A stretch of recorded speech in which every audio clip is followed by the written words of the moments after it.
El Barro nuevamente con una invitada muy especial, amiga de la casa, Graciana Peñafort. La conocen, creo que todos, es abogada, es la directora jurídica del Senado de la Nación.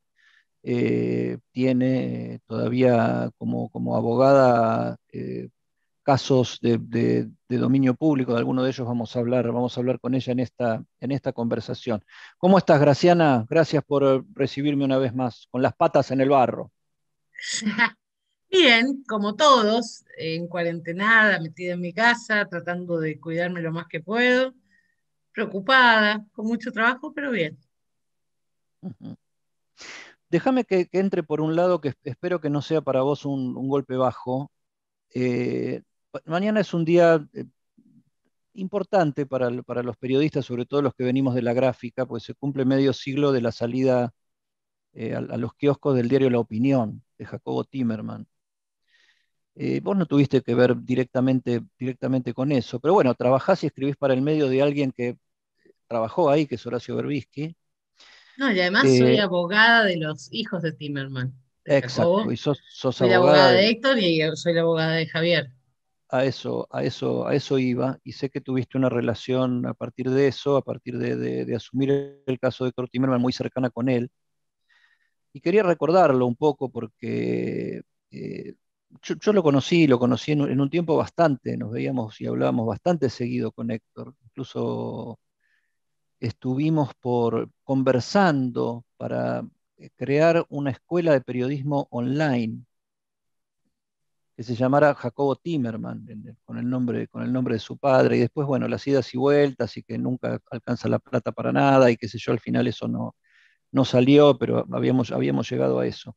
Vos hiciste muchas veces menciones de cómo él estaba, porque a él le tocó esta causa, este despropósito del tema de Irán, del memorándum con Irán, en el final de su vida. El otro día Cristina solidarizándose con Esteban Bullrich por su enfermedad muscular, lo recordaba a Héctor de lo que no se debe hacer, o sea, más allá de las A mí diferencias, me, hay me que... dio mucha alegría lo que dijo Cristina, porque esas cosas hay que explicarlas cuando están pasando.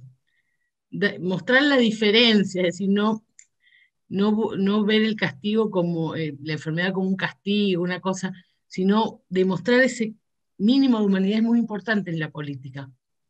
Y a mí me gustó mucho la mención porque a mí me preocupa mucho que después se olvidan, digo, que Héctor se murió a consecuencia de una persecución política y judicial. Si se olvida, solo es garantía que esto va a volver a pasar, que va a haber otro Héctor Timerman. A mí me pareció muy reconfortante en términos de que lo que pasó no fue en vano, que se aprenda de eso. Y me pareció muy bien, muy bien. Ujú.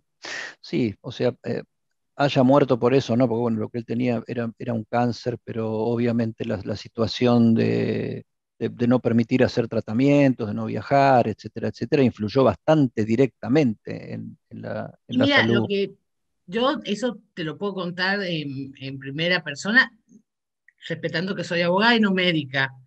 Este, Héctor venía llevando adelante un tratamiento experimental para su tipo de cáncer que había tenido un impacto positivo en su estado general de salud, que era delicado. Y cuando se interrumpió el tratamiento, porque no pudo salir de la Argentina, porque el tratamiento solo se hacía en Estados Unidos, y sucedió que cuando llegó a Estados Unidos los médicos dijeron, ya no hay tiempo, porque el cáncer había avanzado a un punto donde ya no era tratable. Cuando Héctor volvió de Estados Unidos, volvió con la sentencia de muerte, o sea, la certeza de la muerte, y para mí fue muy terrible porque él me dijo, yo no quiero morirme sin declarar. Y empezó el proceso que terminó en esa declaración en su casa, que Ujú. fue una de las últimas veces que él estuvo bastante lúcido, porque el cáncer le generaba un enorme dolor, entonces estaba sometido a una fuerte analgesia. Y fue una de las últimas veces, por lo menos que yo lo vi, donde se retiró bastante la analgesia, mientras lo pudiera tolerar para que pudiera declarar. Bueno, igual lo ves cómo estaba Héctor. Eh, yo- para mí fue una experiencia muy tremenda y me Ujú. reitero. Graciana, aparte de los temas de la causa en sí, ¿ustedes conversaban de otras cosas? Se me hace que sí, porque vos sos bastante charlatana De libros, y amiguera. de ¿Y de libros. qué? Contame un poco las charlas con Héctor. Mira, Héctor vos lo conociste, a veces cuesta contárselo a los demás, era un lector exquisito y leía de todo y tenía buen criterio. Yo mis primeras charlas, cuando yo me hice amiga de Héctor, mucho antes de ser su abogada, fueron sobre historia, libros de historia, hechos de la historia, y hablábamos muchísimo de libros, o sea, yo te voy a decir una cosa, me pasa aún hoy, que leo un libro que me gusta y en automático digo, pienso que tengo que recomendárselo a Héctor y después me acuerdo que está muerto. Sí, sí, O cuando ese segundo donde se nota la ausencia. ¿viste cuando que uno no, a veces no lo internaliza? Porque aparte, yo tenía una relación, además que éramos amigos, que fuese abogado, yo vivo muy cerca de su casa. Entonces, para mí era muy común salir a caminar y terminar en su casa, que está a 10 cuadras de acá. Este, entonces, para mí, hablábamos mucho del libro, hablábamos mucho de historia. A Héctor le encantaba la historia, sobre todo la historia argentina. Este, Absolutamente. era un fanático y me enseñó un montón de cosas que yo no sabía, me dijo qué leer. Y después hablábamos de las cosas estúpidas que pueden hablar los amigos, qué sé yo, Ujú, de otros también, de las ujú. maldades, qué sé yo. Juanita se Habla- divorció. hablaba, hablaba con voz del padre de Jacobo. Hablaba mucho de su padre con todo el mundo, Ujú. porque era una figura muy fuerte. Jacobo Timerman lo es aún. Digo, vos pensás esto, vos estás recordando un diario, la salida de un diario que se dejó de vender en el 77. Es decir, Y hasta ahí sigue, y llegó sigue, y sigue haciendo historia. y sigue siendo historia. Jacobo era, a ver, yo no lo conocí en persona, leí mucho, de hecho, a mí me daba mucha curiosidad conocer, hablaba mucho de Jacobo, de las historias y de las historias, ¿no? De su propia familia. Y Jacobo siempre, él le tenía mucho afecto, aunque reconocía que había sido un padre terrible. Ujú. Este, ¿Y cosa que no me sorprendió porque yo qué nunca me voy a detalles que... olvidar un día, A creo que ver. fue Gabriela Cerruti, que me mandó para que le diera a Héctor un escrito que ella había hecho cuando iba a escribir para la opinión. Y estaba todo corregido con rojo por Jacobo, porque Ujú. todo el mundo dice que te corregía o sea, tipo maestra ciruela. No, tremendo, ha sido tremendo, pero todo el mundo lo plantea tan talentoso. Yo voy a ser honesta, yo leí el libro tremendo sobre su detención, Preso sin nombre, celda sin número, y a mí me impactó, pero no podría decir que es por su talento o por la historia que venía detrás de ese libro que yo ya la conocía, pero, No, no, ¿viste esa persona? la crudeza de aprovechar el talento periodístico para contar con toda crudeza un acontecimiento que le pasó a uno. Es tremendo, el libro es tremendo porque aparte ¿sabes qué pasa? Yo a veces me pasa las cosas que cuenta en ese libro son tan tremendas y las cuenta en un registro impecable. Al principio hay una escena que a mí me parece increíble. Y él está en la celda, lo han torturado y se asoma por la mirilla de su celda, Jacobo. Y de enfrente hay otra celda y otro ojo también asomándose por la mirilla. Y él hace tú una cosa así. ¡Wow! Es tremendo, tremendo. Muy fuerte. Y recordame, aparte de decir que era un padre bravo, alguna anécdota, algún relato, alguna circunstancia, algo más específico sobre esa relación de Héctor Mira, Timerman a con un mí una padre tan anécdota que fuerte. me encantaba. Vos sabés que Héctor, desde muy chico, se hizo peronista, cosa que en su familia, sobre todo para su papá Jacobo, era una tragedia, porque era profundamente antiperonista. Digámoslo, era gorila. Y Héctor siempre contaba con mucho afecto esto. Dice, mi papá no le gustaba nada que yo fuera peronista, estaba muy en desacuerdo, me peleaba todo el tiempo. Ahora, una vez que nos fuimos de vacaciones, a mí la organización me llamó para que volviera a la Argentina. Se habían ido a la casa que ellos tenían en Punta del Este. Y el que me llevó para tomarme el ferry y volver fue mi papá.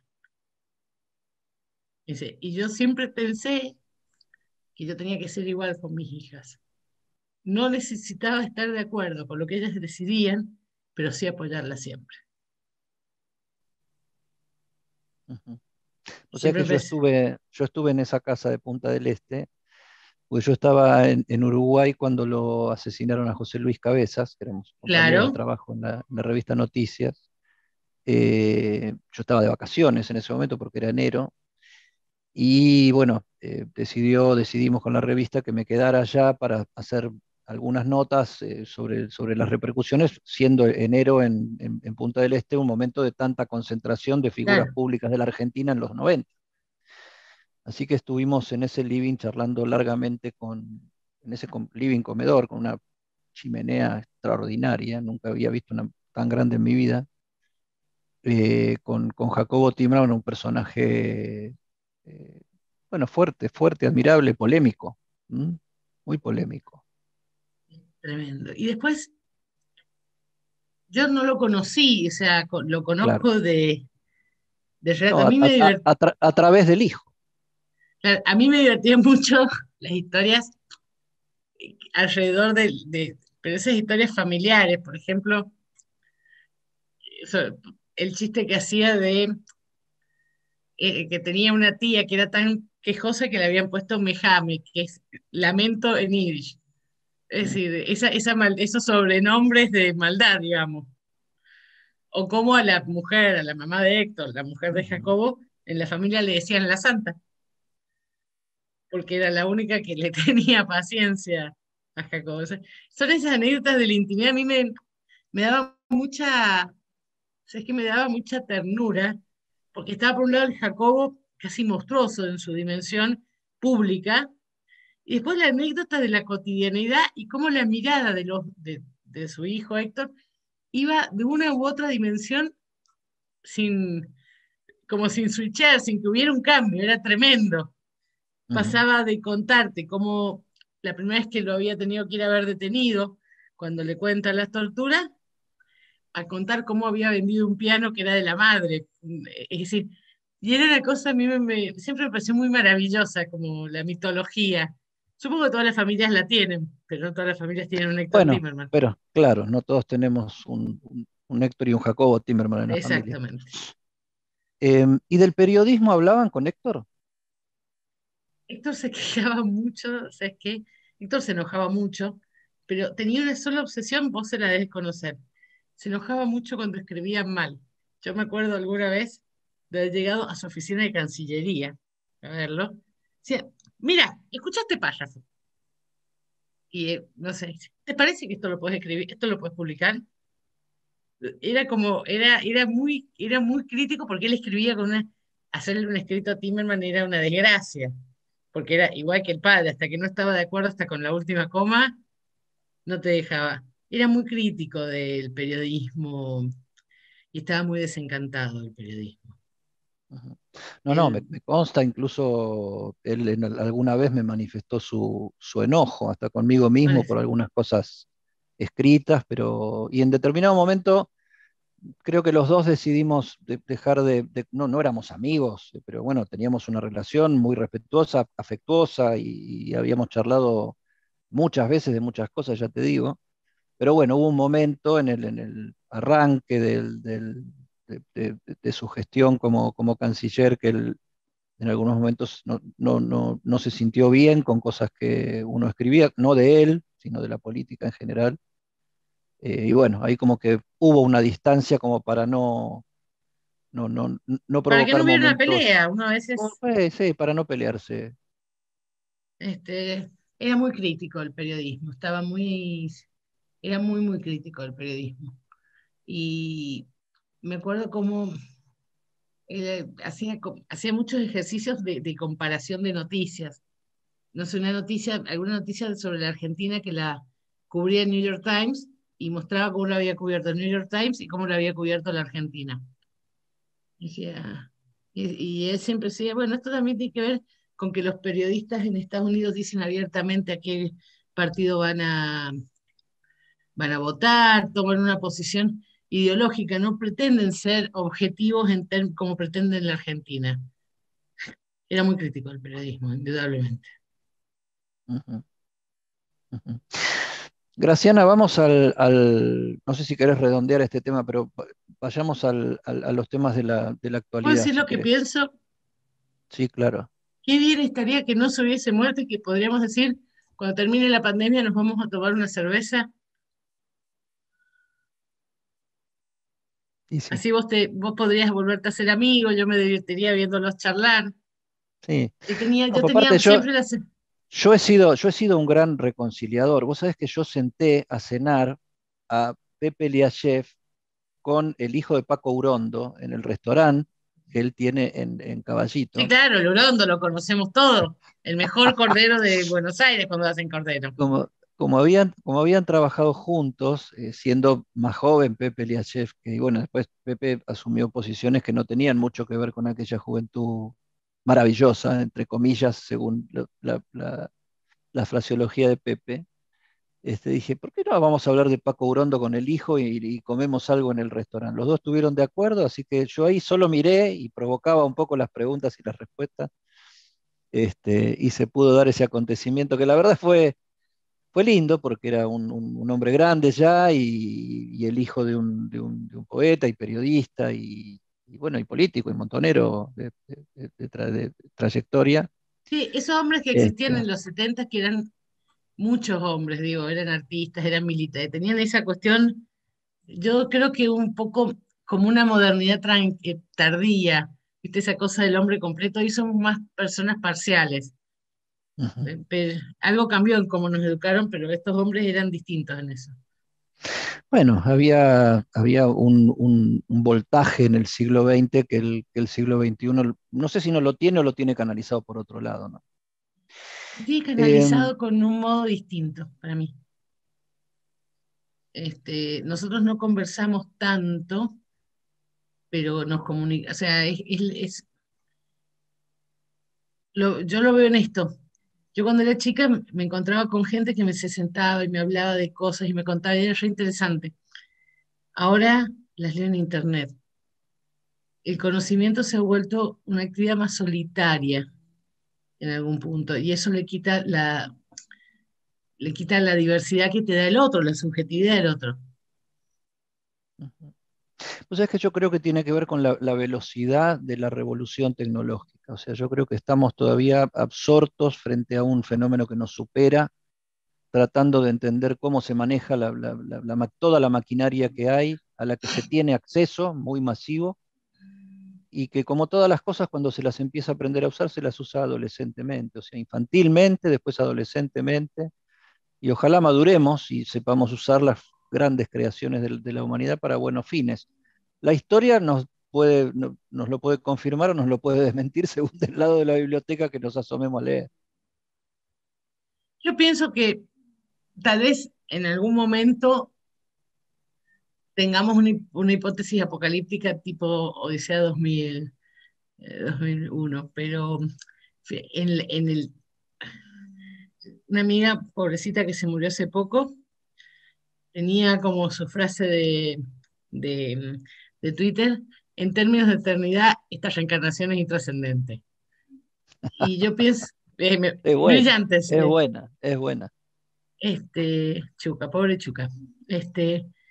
Y yo creo que en términos de eternidad, nuestra vida humana es tan limitada que acá no nos permite ver todo, pero en términos de tiempo como un continuo, la penicilina sigue matando gente, sigue curando gente y evitando que se muera. Es decir, es cierto, eh, se inventó, es tremendo, pero finalmente los avances tecnológicos impactan positivamente en la vida de las personas. Bueno, ¿cuándo tuviste una pandemia con 9 vacunas al cabo de menos de un año y Totalmente. y otras 60 en cola? Mira, mi papá eh, era chiquito cuando cuando vino la segunda epidemia de polio. A los al estilo de mi familia, no hubo mucha democracia.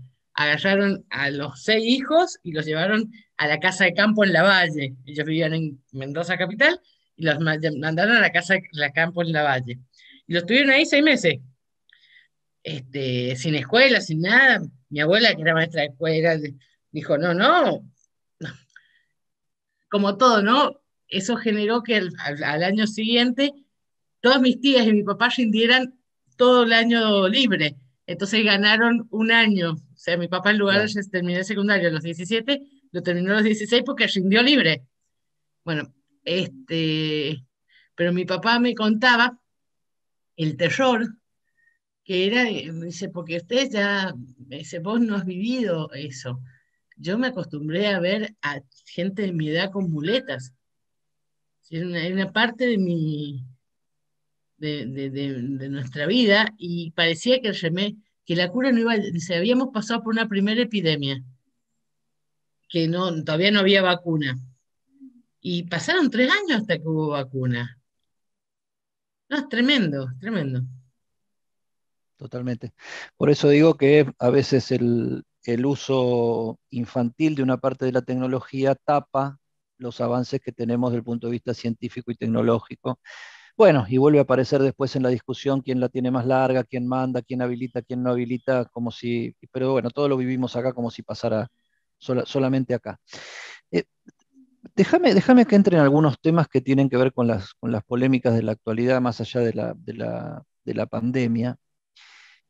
Hoy circuló eh, que la Corte va a fallar a favor de la Ciudad de Buenos Aires en su demanda contra el DNU de Alberto Fernández de hace 15 días o casi ya 20.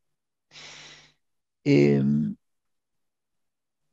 ¿qué pasaría si esto es después? Bueno, todavía parece que hay solo dos votos y mañana podría haber novedades del resto y nadie me confirmó, por lo menos a mí en la Corte, que estuviera ya las cosas de esa manera. Pero supongamos que la noticia fuera cierta. eh, ¿Qué reflexión te merecería si hoy estuviéramos hablando de que la Corte falló a favor? Está bien, habría que ver el fallo y los argumentos de cada uno de los jueces, ya lo sé. No, pero te puedo decir lo que pienso porque el rumor está circulando desde la semana pasada. A mí me causaría, más allá de la cuestión concreta, de lo preocupante que es la situación, no daría más que un absurdo más de este Poder Judicial francamente absurdo, porque pensá que si hay una epidemia animal, nadie le discute las competencias al poder, a la nación. De hecho, hace poco hubo un fallo, yo lo cité en mi nota del domingo, que determina que, en razón de la materia, es competencia de la nación los temas de salubridad animal. Entonces, mirá lo absurdo, que esto es el punto donde la política enloquece, porque es tan claro que es competencia de la nación, porque el virus a ver, al virus no le podés pedir documento en la aduana, pasa igual. No se queda en la General Paz y dice, no, no voy a cruzar a la capital. Es absurdo que no, o sea, es tan lógico que es una competencia federal que en cualquier cosa que no tiene contenido político, como es una epidemia de triquinosis, que ese era el fallo que yo conté, no había discusión. Esto es una artificialidad inventada en el marco de un juego político que lo que es peor, ni siquiera es originariamente la discusión gobierno nacional, gobierno de la ciudad. Ese es el juego interno del PRO, es la interna propia del PRO, ni siquiera es de... Después sí, claro, tiene la parte del enfrentamiento, pero ese enfrentamiento con el gobierno de la nación, a mi criterio absurdo, este, tiene un origen y es que Rodríguez Larreta no encontró modo de fijar una posición en su propia interna, como Cambiemos. Claro, pero los argumentos no son sanitarios. Los argumentos son jurisdiccionales, son de autoridad sobre la jurisdicción. Y lo que se fallaría es sobre eso, ¿no? O sea, sobre que la ciudad de Buenos Aires tiene autonomía para tomar sus propias decisiones acorde a decisiones generales tomadas. Lo que para mí, lo que se estaría planteando en ese caso, que primero me gustaría que consideres ese caso, es un despropósito, porque para mí tiene razonabilidad que si lo tomás solo con jurisdiccionalmente, se le dé la autonomía, se le reconozca la autonomía constitucional a Pero es la que no es ciudad. El tema, jurisdiccional. A ver, el tema es que está mal planteado, está mal Eddie, no es planteada la ley. jurisdiccional. A ver, jurisdiccional es que el fenómeno que va a analizar el derecho empieza y acaba en un mismo lugar. ¿Me explico? No sé cómo explicarte. Pero el virus no empieza y acaba en capital o en provincia, ¿entendés? No, No, eso está no es claro. jurisdiccional. Es El como tema que, es quién a es ver, es como si yo el tomo, tema es quién es la autoridad que puede, que tiene derecho a decidir qué se hace en ese territorio. cuando es interjurisdiccional, es decir, cuando interviene más de una jurisdicción, y el fenómeno del COVID interviene más de una jurisdicción, ya está dicho, interviene la nación. Ujú. No hay más que discutir. Digo, podés discutir con los convencionales constituyentes de 1853 y de 1860, pero es así, nuestro país Sí, es así. y los del 94 que hablaron de la autonomía, ¿no? De la ciudad. Claro, pero Pero siguiendo bueno, esa misma línea, en la corte tenés dos o tres constituyentes, incluso veremos qué es lo que terminan fallando, porque muchas veces dijimos, guarda que van a fallar por acá, después fallan por otro lado, veremos. a ver, yo te voy a decir lo único que sí sé. Mm. Digo, como abogada no me queda duda alguna que es un fenómeno jurisdiccional, competencia de la nación. O sea, si la nación es competente en el fenómeno de los cerdos con triquinosis, imagínate si no va a ser competente en el fenómeno de los humanos con COVID. Digo, es muy absurdo que haya más poder para prevenir la triquinosis en cerdo que una pandemia que nos está matando. Pero amén de la cuestión jurisdiccional que yo la veo muy clara, te voy a decir qué es lo que me preocupa. Mientras estamos discutiendo esto, todavía no tengo los números de hoy, pero la semana pasada no hubo día que no hubiera más de 20.000 muertos, más de 20.000 contagios, No, más hoy de, cayó la cifra de contagios, pero son 540 muertos. bueno, Estamos en 17, 18.000, 16.000 o casi 16.000 contagiados y 540 muertos. Domingo y lunes son los días en que el conteo es más más bajo. imperfecto claro, porque hay menos gente contando. A mí me Eh, parece una locura, yo no puedo creer que estemos discutiendo esto. No, no sé. no, a mí también, pero como lo estamos discutiendo y hay que plantearlo, yo estoy muy obsesionado con en el fondo yo a donde quiero llegar es a discutir el tema del área metropolitana de Buenos Aires, que se ha demostrado que en una época de pandemia es el área más insalubre del país, Totalmente. porque hay demasiada gente en demasiado pequeño territorio. No, no, y déjame decir una cosa, hay demasiada gente en un territorio muy chico que implica necesario hacinamiento, y para mí algo tremendo del AMBA, que es el área metropolitana, son los niveles de desigualdad, que han quedado desnudos de una manera brutal con la pandemia. Es decir, porque yo pienso en algunos lugares donde están preocupados, no sé, por cuestiones que me parecen legítimas.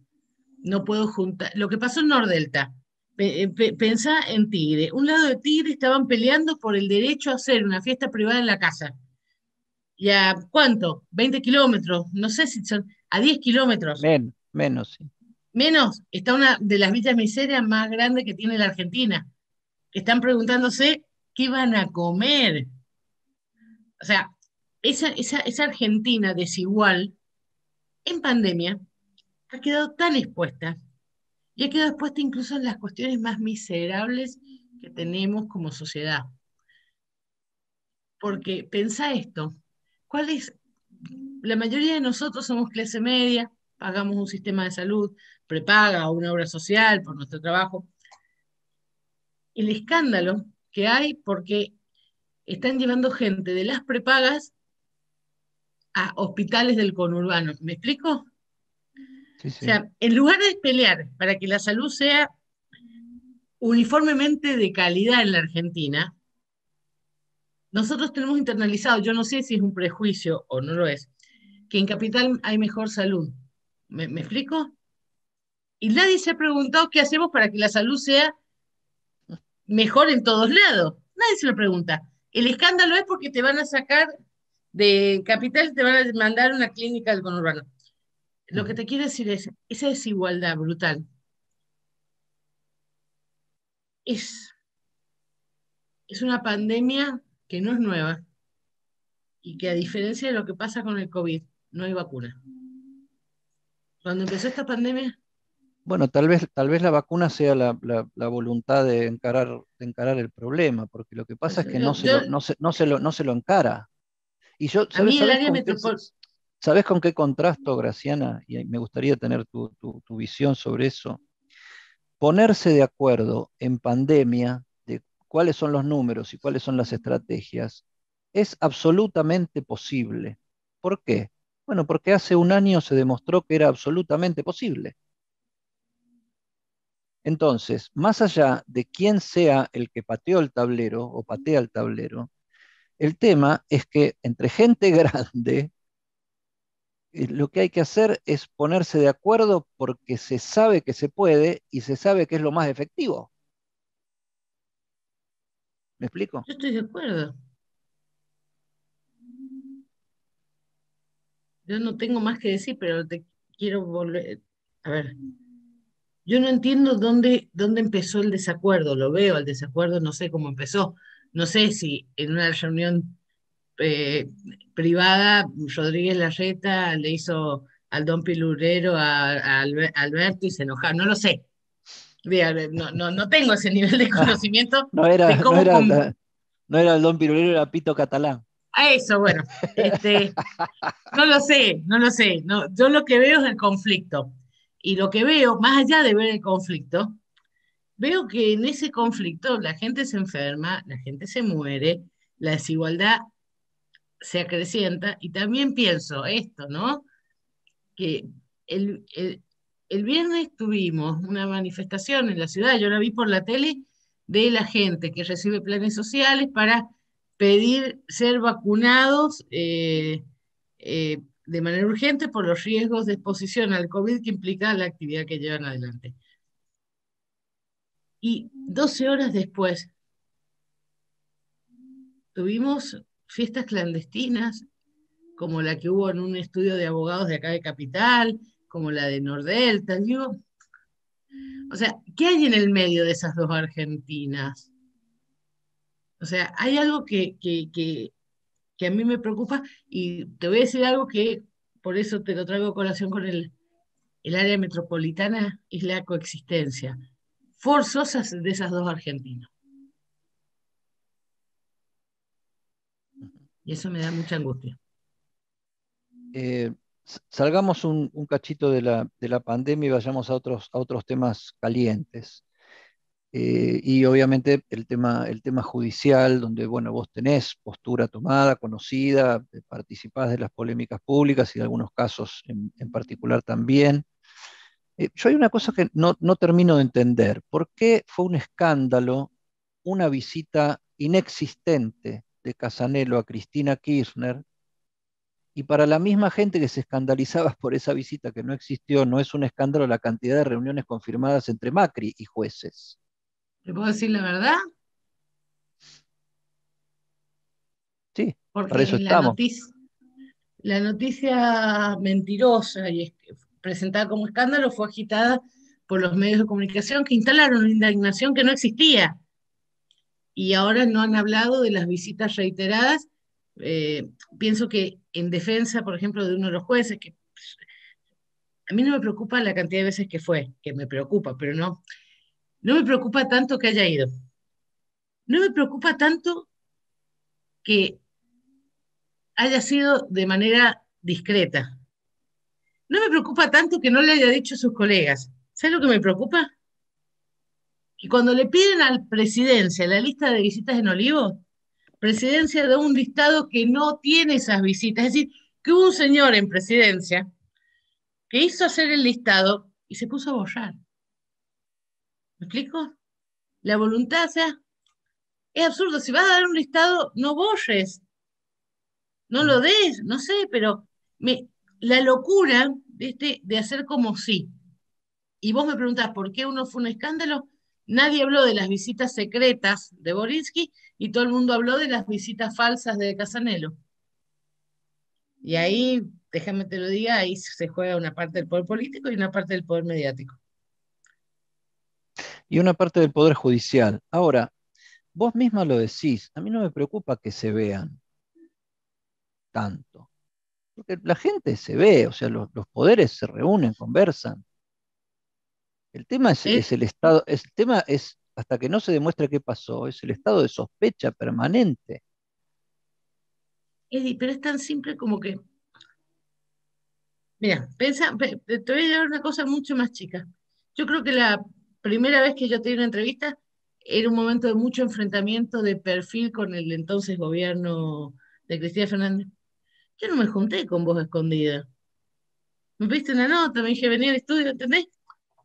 Que la gente no piense igual, o, no es un problema.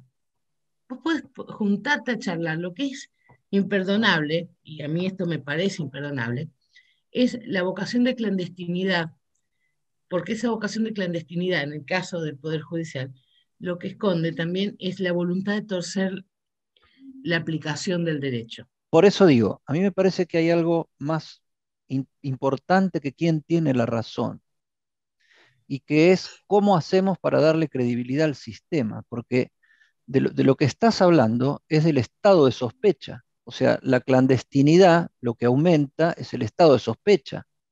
Si las cosas no se hacen en público, por algo será, o no se las comenta en público, por algo será, porque algo hay para ocultar. Y si Pero no encima es lo eso, mismo, a ver, no es lo si mismo no encima eso comentarlas que coincide ocultarlas. sí, bueno, Yo no tengo digamos, sexo en público, pero si me ven embarazada, estoy asumiendo no, que, no, que he tenido no, sexo en no, algo momento. no, no, Otra cosa es que yo además, pero, eh, pero tu sexualidad o la mía no son parte de la bueno, cosa no son pública. temas, pero lo que quiero decir es la vocación de taparlo. Vos pensás esto, este tema pasó, perdón, con algo muy... es- Se encontraron unas visitas de Gustavo Hornos en la Casa Rosada con Olivos. Y toda la Cámara de Casación, de la cual Gustavo Hornos es su presidente en estos días, le hizo un reclamo a Gustavo Hornos por no haberle informado de esas visitas. Te quiero decir que al lado de Gustavo Hornos estaba sentado un señor que se llama Mariano Borinsky, que no es que había ido 6 veces a la Casa Rosada, había ido 16 veces a Olivo y permaneció todas esas 2 reuniones sin decir aguabá. ¿Me explico lo grave del asunto? Es decir, porque es como esa discusión, me mentiste, no, no te dije toda la verdad. No, no. Hay veces que no decir toda Está la bien, verdad es mentir. está bien. Pero sí, o sea, nosotros estamos debatiéndonos todo el tiempo en la judicialización de la política. ¿Qué es la judicialización de la política? Convertir un tema de interés general en un tema de supuesta responsabilidad penal particular. ¿Mm? La discusión del tema de estas visitas, vista desde ese punto de vista, hace que, bueno, habrá que ver qué hacemos con Hornos o qué hacemos con Borinsky, porque hay una responsabilidad individual, y eventualmente qué haremos con Macri, que seguramente no haremos nada, porque la experiencia nos demuestra que no terminamos haciendo nada. Eh, yo lo que digo es que ahí hay un valor más grande del que nadie se ocupa y es político, porque la política no es la responsabilidad individual sobre la violación de tal o cual cosa, es la preservación del bien común. Y lo que la política no está logrando preservar es la credibilidad de la institución, Pero es que no, porque a ver, no hay salida, o sea, es que no no hay hay tal salida. credibilidad. Déjame que te lo diga como abogada.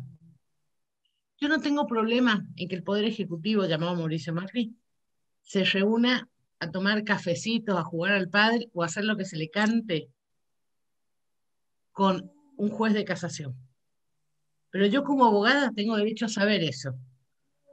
Porque si yo pienso que ese juez puede ser influenciado por ese cafecito, ese partido, tengo derecho a pedir que no que se lo aparte, que no sea el juez mi causa. ¿Me explico? Si por Totalmente. algún motivo, ahora, cuando me violan ese derecho, ¿yo qué tengo que hacer?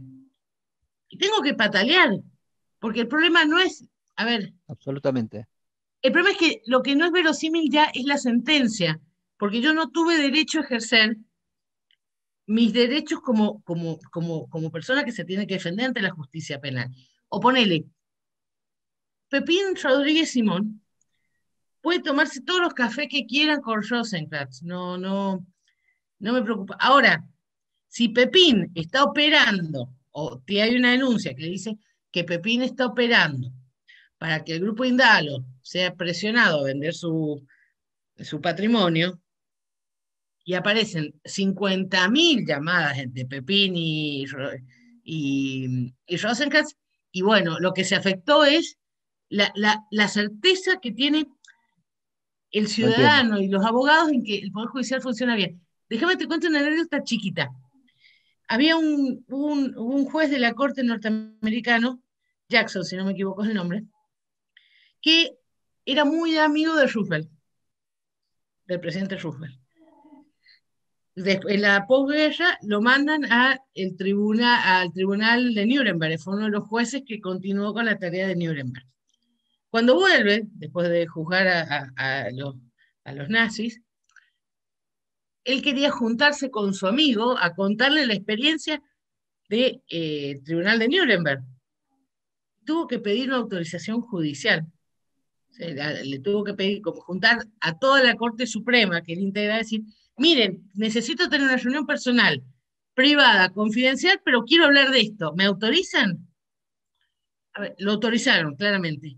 Esto me lo contó un constitucionalista norteamericano a quien llamé para consultar esta locura de las reuniones de los jueces. Lo que quiero Está decir bien, es, esas reglas está bien. existen Ahora, lo para que que, lo tengamos que hizo, confianza en los jueces. lo que hizo Jackson con Roosevelt y el paso en el medio va mucho más allá de la importancia de Jackson y Roosevelt.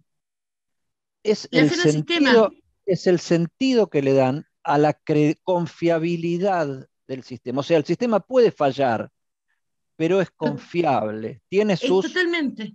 Tiene sus maneras de autorregularse para ser confiable. Entonces yo Exacto. digo, si todo lo terminamos remitiendo a la culpabilidad de Hornos, que tal vez sea culpable y haya que sacarlo No, de ese es que juicio. yo no estoy No, no, acusando a no, Hornos no, de un no, no, no, delito. Lo no, que no, digo es no, que la no, conducta está de bien, Hornos me la conducta, impidió ejercer una defensa. Entonces, ¿cómo le está voy a bien, creer a esa sentencia? está bien, está bien. Ahora, vos no sos solamente una abogada, vos sos una abogada en tal o cual expediente. En tu función ahora de abogada del Senado, vos estás desempeñando un papel de abogada político.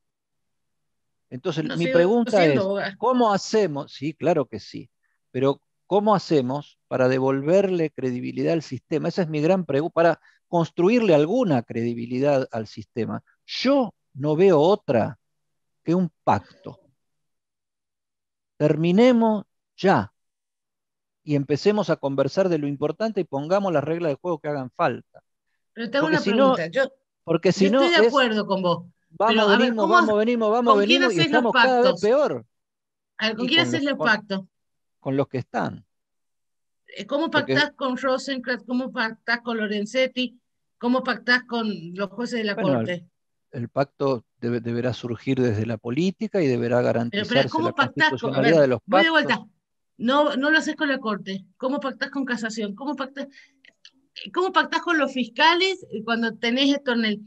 Lo que te quiero decir es, yo también creo que hay que hacer un pacto, pero lo que voy a decir es duro, pero yo lo creo No, yo honestamente. no creo que haya que hacerlo. Me da un poquito de escozor los pactos, pero no veo otra salida en el nivel de empate que hay o sea, salirnos de esta ida y vuelta permanente en la que no se le encuentra solución a los problemas generales, como por ejemplo la credibilidad del sistema, que nos deje Pero ¿qué credibilidad tranquilos. va? A ver, voy de vuelta, ¿qué credibilidad vas a tener? Me pasa algo, vos estás queriendo reconstruir algo, que yo entiendo que es legítimo, pero que yo creo que no existe. Porque te voy a decir lo que va a pasar. Mañana va a salir una sentencia de la Corte Suprema, y no importa si la sentencia esté bien o esté mal, la van a cuestionar, lo que están en contra de la posición, la van a cuestionar, los que están a favor van a decir que está bien. Pero la verdad no le importa a nadie. ¿Por qué no le importa a nadie? Porque el organismo que emite esa sentencia no tiene ningún interés ni verosimilitud para decir lo que están diciendo es un error. Yo me acuerdo, mira, yo me acuerdo hace 10 años, cuando discutíamos la ley de medios, Eddie, Sí, salió una sentencia que a Clarín no le gustó. ¿Me explico? Pero esa sentencia que a Clarín no le gustó, simplemente no escribieron sobre ella. ¿Me explico? Ahora, te dicen lo que lo que tiene que decir la Corte antes que lo escriban. Es decir, pasaron de tener que está bien. aceptar sentencias a indicar cómo las tienen que escribir y agarrar cualquier diario. Y fíjate, si una jueza se va a apartar por un tema de género, la cuestiona. Es decir, la culpabilidad, la inocencia, la razón o la ausencia de ella, ha dejado de ser un hecho jurídico para ser un hecho que se maneja muy lejos de los despachos oficiales de los miembros del Poder Judicial en la Argentina. ¿Me dejas que te cuente una cosa absurda? Hoy me llegó una notificación ordenando que el Congreso dicte una ley absurda. O sea, pero me llegó y yo tengo que contestar, ¿Quién? pero ¿Quién le ordena al Congreso que dicte una ley? que reglamente en 15 días el artículo 28 de la Constitución Nacional, que los derechos no enumerados, y 2 artículos de la Declaración de San José de Costa Rica. A ver, lo que te quiero decir es, está mal esa sentencia. La sentencia que le ordena eso al Senado está mal, pero no está mal porque a mí no me gusta, no me, ¿entendés? Está mal porque si los jueces le van a decir al legislativo que tiene que dictar una ley en 15 días, entonces cerremos el legislativo y que lo hagan los jueces. Me explico que es absurdo. Es muy difícil, lo que te quiero decir es muy difícil cuando las partes no asumen qué es lo que tienen que hacer. Y eso hace que no se tenga confianza. O sea, yo no te, a mí me pasa esto, yo no tendría confianza ni en un tribunal que hace la burrada de ordenar que se dicte una ley, y tampoco tendría confianza en diputados y senadores que dictan una ley en 15 días solo porque se lo ordenó Ujú. el Poder Judicial. Sí, a mí lo que me parece, Graciana, es que eh, esa falencia es directamente proporcional a la falta de voluntad de acuerdos, que cuando se quiere se los logra. O sea, vos fijate cómo ha sido el dispositivo de funcionamiento del Congreso en materia legislativa, tanto hablemos de lo último, en los 4 años de Macri, donde la oposición de entonces votó leyes, y No, lo mismo ahora. te voy a decir algo que a mí me parece que no es asimilable los 4 años de Macri. Y te voy a explicar por qué. Porque el jefe de la bancada opositor entonces terminó siendo el candidato a vicepresidente de Macri. Es decir, que ya hubo una serie de acuerdos que excedían lo meramente partidario. ¿Qué quiero decir? No eran acuerdos como son ahora, por ejemplo, yo les rescato los acuerdos, pues realmente hay gente que tiene una idea distinta del mundo y de todos modos se sienta y acuerda.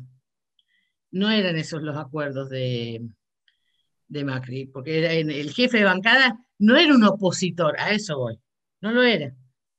Por lo menos los 2 últimos años no lo fue. Ujú. Pero sí, yo comparto, pero a ver, hemos sacado del Senado de la Nación 2 reformas judiciales con media sanción y siguen trabajando en diputados. Entonces es muy difícil. Yo creo que todas las personas que hacen política tienen vocación de acordar, salvo algún fundamentalista absurdo. Pero también veo que está aún más está inconciliable la posibilidad de dialogar. Y te voy a dar un ejemplo que para mí lo cierra. ¿Sabes que no es que estén en contra de la reforma judicial que se presentó, porque la leyeron, la estudiaron? Esta reforma judicial, que ni siquiera es una reforma profunda, tiene, ya decían que estaban en contra y que no las iban a votar el día antes que se presentara en público. Sí, no la habían leído, nadie sabía a qué venía y ya estaban en contra. ¿Me explico? Entonces, ¿cómo dialogas así? Yo no sé cómo hacerlo. Ujú. Y el tema no estará, Graciana, en el régimen electoral. O sea, cada 2 años empezamos la discusión de vuelta y hay que validar los puestos y hay que diferenciarse del otro y hay que privilegiar la discrepancia por sobre el acuerdo para ganar la elección. Eso hace perder mucha potencia a los líderes. O sea, no es que los líderes duplican su capacidad intelectual para dedicarse a la campaña y a gobernar. Eh, Eh, y puede sonar antidemocrático mi planteo, pero yo digo, ¿no habría que revisar eso para que haya una manera de representación que nos represente más a nosotros que a los representantes? Yo te voy a decir, llámame conservadora si querés, y tenés todo el derecho del mundo. A mí tocar las herramientas de la democracia, a priori, me da miedo. O sea, voy a hacer esto en términos brutales. Prefiero líderes que arriesguen su capacidad de liderazgo con elecciones periódicas a que para resguardar esos liderazgos restringamos las elecciones periódicas. Pero es una decisión, lo pienso yo, es intuitivo, no me lo pregunto, lo pienso así. Es como, No, no no, sé, imagínate yo que no me formé para eso, pero bueno, como estoy hablando con la directora jurídica del Senado de la Nación, que algo de leyes y de procedimientos jurídicos sabe. no, yo no eh, tocaría los mecanismos de la renovación democrática, porque no menos cierto, Eddie, son que las sociedades no son siempre iguales. Y los momentos de las sociedades son distintos. Y no está mal, es pone de mal humor, te amarga, pero no está mal que la representación política sea relativamente un reflejo de la sociedad en ese momento. A mí no me pasa, es muy costoso en términos democráticos, es muy duro de sobrellevar, pero aún así lo sigo prefiriendo, ¿sabes?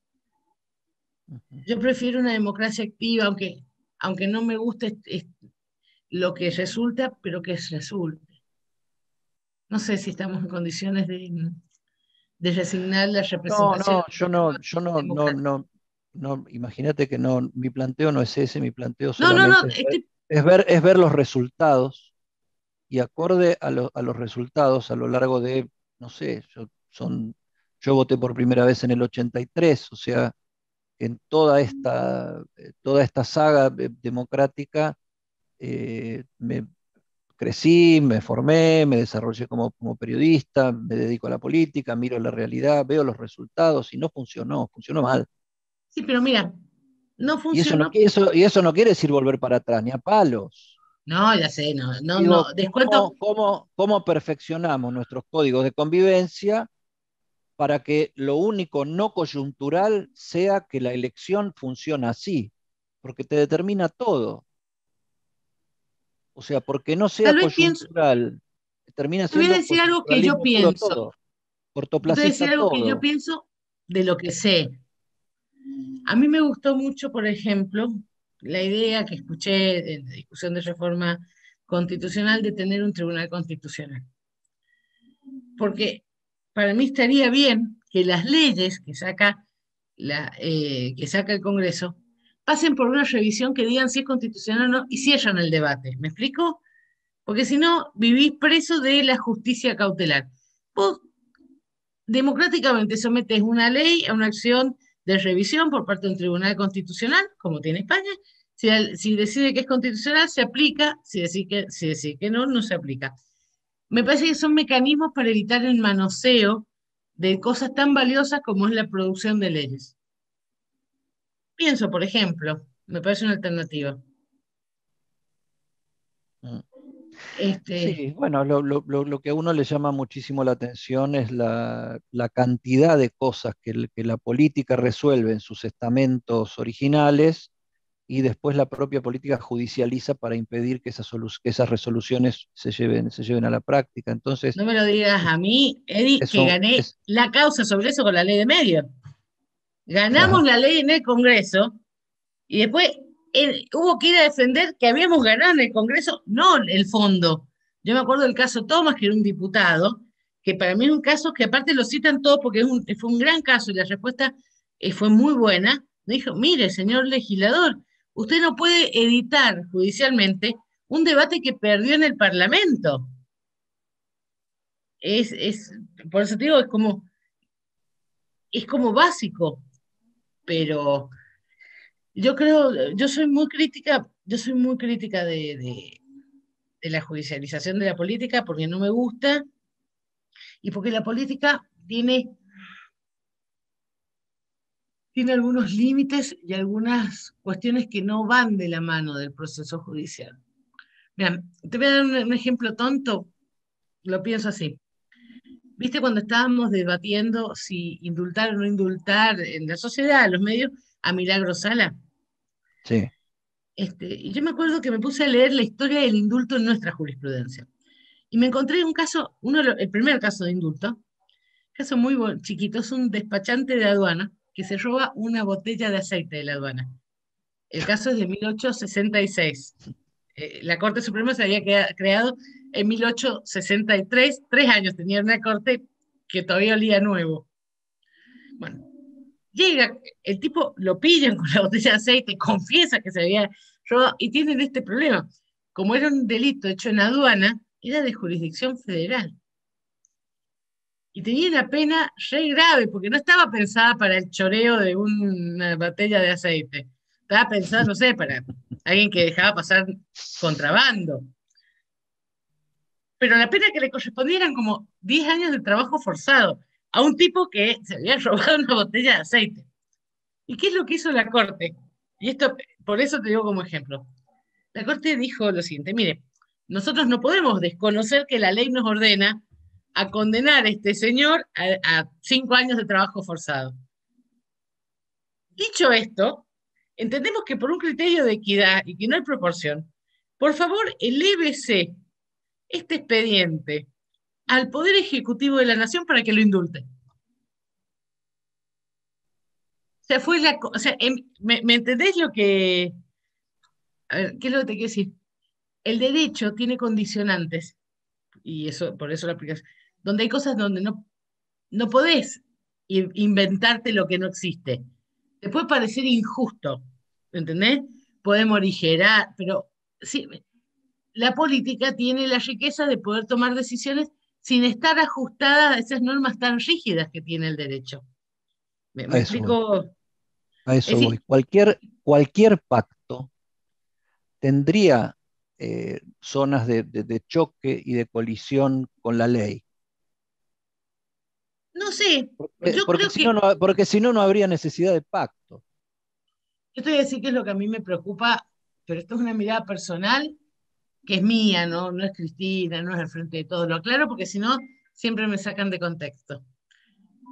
El problema del pacto es que yo siento que hay un montón de gente que por lo único que iría a hacer ese pacto es para cuidar sus propias asentaderas. Están buscando impunidad. A ver, te lo voy a decir, te lo digo como abogada que litiga estos temas. Yo denuncié ante la Corte Suprema, en el marco de la causa de Amado Vudú, que lo habían espiado a Vudú y acompañé las fotos obtenidas de los celulares de los espías, que le habían escuchado las grabaciones no estando autorizadas y acompañé la parte de las grabaciones ilegalmente escuchadas, que habían espiado a sus abogados, o sea, nosotros, ilegalmente, y acompañé, ¿qué es lo que hizo la Corte con todo eso? Puso un 280, cerró la causa para no tener que explicar por qué pasaban esas cosas. Ahora, yo sé por qué no lo podía explicar. No lo puedo explicar porque las grabaciones, ¿quién las hacía? La da Judeco, Sí, que depende de la corte. que depende de la Corte. Es decir, los servicios, los espías ilegales, ¿para quién trabajaban? Para el sistema penitenciario, que trabajaba para justicia, ¿entendés? A ver, no soy, lo que te quiero decir es, ay, perdón, ¿podés?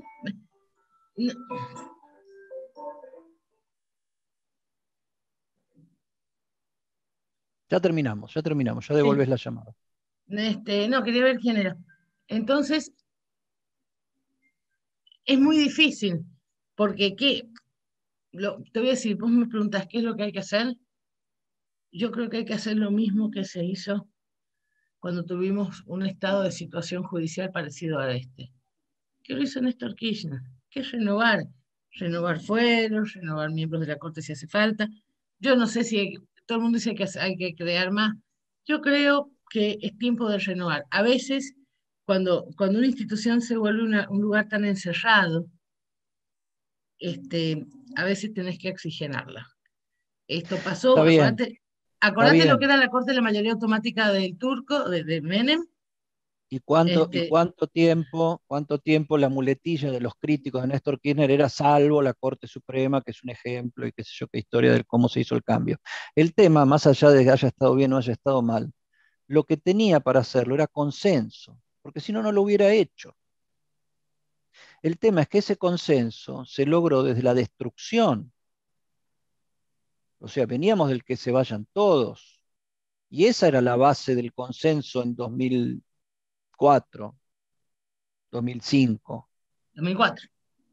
Hoy no tenemos, felizmente, y no lo sé, porque todavía no salimos de esta pandemia y con todas las alternativas que tiene, y tal vez el sistema no salga vivito y coleando, porque pasan muchas cosas a la vez y todas son dramáticas.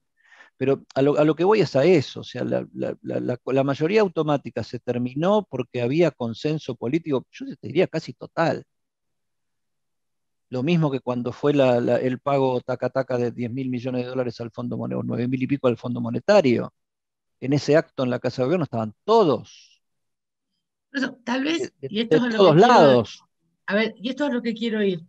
Tal vez sea el momento, yo más que hacer un acuerdo con el Poder Judicial o con, ¿entendés? La política debería ser un acuerdo, que A abarque eso todas estas voy, áreas que no. A eso es a lo que a, voy. es- No, porque a eso estábamos voy. discutiendo si hacer un Yo acuerdo con el hablo, Poder Judicial. Yo te digo, a mí no me no, gusta, yo hablo de un pacto político, ahí sí. de un pacto de decir, basta, muchachos, se terminó, o sea, borrón y cuenta nueva si hace falta. Es decir, yo con el Poder Judicial, yo, en lo personal, yo, Gracianita, tampoco tengo poder, ¿no? Pero si me dicen, andas a acordar con el Poder Judicial, yo no acordaría, porque para mí muchos son cómplices, entonces no se puede acordar. Como pasaba con la justicia que venía de la mayoría automática. Todos habían estado, es decir, porque las cosas llegaban los malos jueces, muchos de los malos jueces se fueron, además de los jueces de la Corte. Yo creo que hay que hacer un acuerdo de la política que nos merecemos un mejor poder judicial. Este poder judicial no funciona. Y no da respuesta. Vamos de vuelta. Todos sabemos hoy, lunes, y ya lo sabíamos el viernes, la respuesta que va a dar mañana la Corte a una presentación. ¿No era más fácil? Pregunta. ¿No era mejor sacarlo el viernes, discutirlo el fin de semana? ¿Entendés? Es absurdo. Me explico lo loco que es, pero la que tiene que exigirle esas cosas al Poder Judicial es la política. No porque estás de acuerdo o en contra. Yo digo, salga lo que salga. Yo supongo que va a ser en contra, como suponés vos, porque es lo que nos dicen los cabildeos de la Corte. No me importa, pero aún sabiendo que es en contra, mire, señora Corte, dicte lo que se le cante el dictar. Pero hágalo el viernes. Si ya lo tiene el viernes, hágalo el viernes. Deje de especular, deje de orejear qué dicen los días. Resuélvalo, porque ¿sabe qué? Perdón. Este, Sí, no, hay gente que le escribís que no podés y sigue insistiendo. insiste más, es así. Ahí lo puse en silencio. No, Pero te pero quiero decir, ya vamos terminando.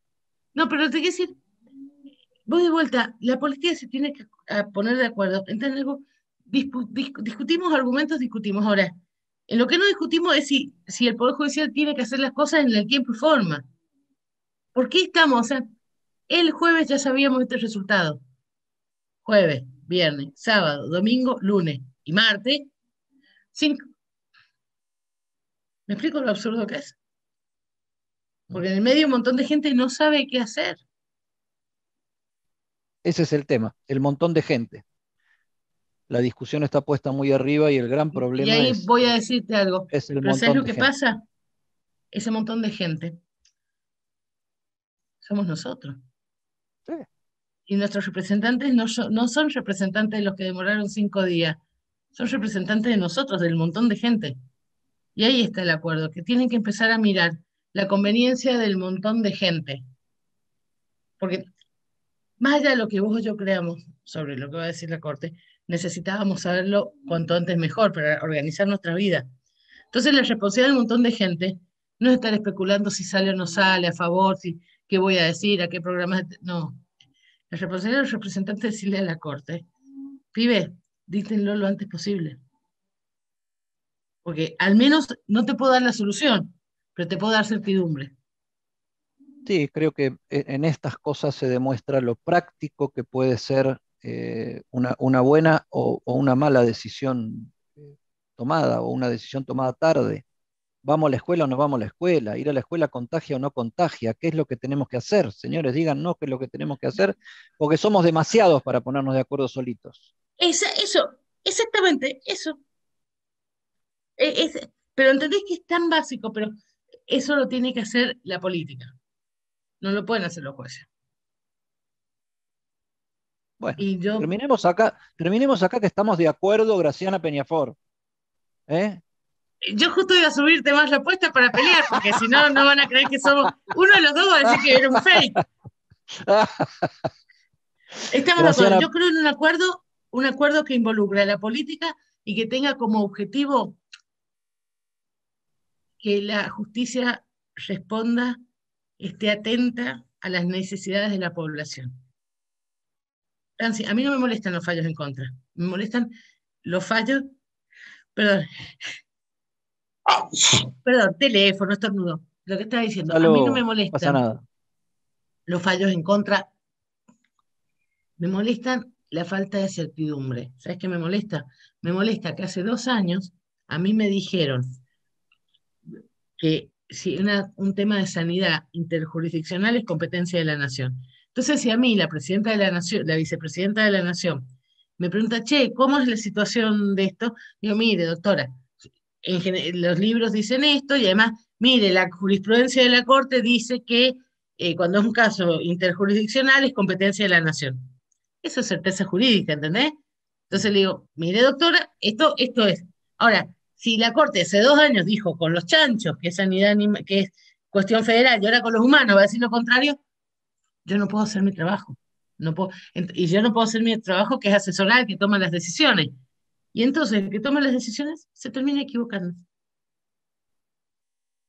Eso tiene que cambiar, porque si ¿Le decís doctora siempre a Cristina? ¿Nunca le decís Cristina y no la tratás, no la tuteás?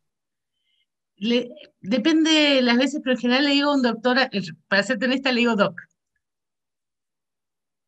Ujú. Es de manera cariñosa. Durante mucho tiempo le seguí diciendo presidenta, no podía, y le digo doc, como, a ver, como Alejandro Rúa, le digo Rúa. O sea, le digo por el apellido, pero es el modo cariñoso. O sea, para mí Alejandro Rúa es más Rúa que Alejandro, pero porque yo lo pienso como, hay cosas de Rúa, pero, Eh, eh, y muy pocas veces la trato no sé, no me sale tratarla de voz. Alguna vez me ha salido en una charla más relajada, pero no me sale, no me sale natural. Graciana Peñafort, muchísimas gracias por este nuevo encuentro. Eh, qué sé yo, que pase pronto todo esto y que salgamos lo más enteros posibles Que y vayamos por dispuestos una Coca a Light, yo y una cerveza vos. eso, y dispuestos a ponernos de acuerdo, que se puede porque está mal la cosa y nos hacemos falta. Ah, sí, porque si no, no vamos a salir viva de esto. O sea, yo tengo esta sensación, si no logramos construir algo que nos lleve para el mismo lado, con nuestras diferencias, nuestros quilombos, no vamos a salir vivos de esto. Cada vez que en el mundo pasó una tragedia así, solo fue la pulsión de vida. Es decir, a las ciudades medievales tampoco les gustaba encerrarse con la peste negra. Pero decidieron que eso era lo que iban a hacer para contar la historia. Digo, yo no digo que hagan lo mismo, que hagamos lo mismo. Digo, es necesario que la sociedad adopte un camino y lo siga, porque en este lío de tantas posturas contrapuestas, lo que pasa es que no vamos a salir vivos de acá. Yo tengo muchas ganas de salir viva.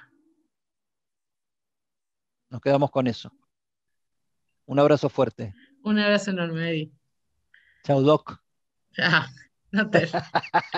no me gaste. ¿Ves por qué no se puede acordar? Gracias, Graciana. No, por Abrazo favor, enorme. cuídate. Linda, chao. No.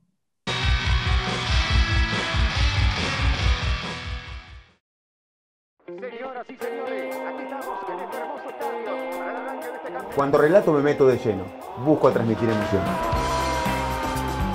Trato de correr, de llegar a todas, como lo haría cualquiera de ustedes.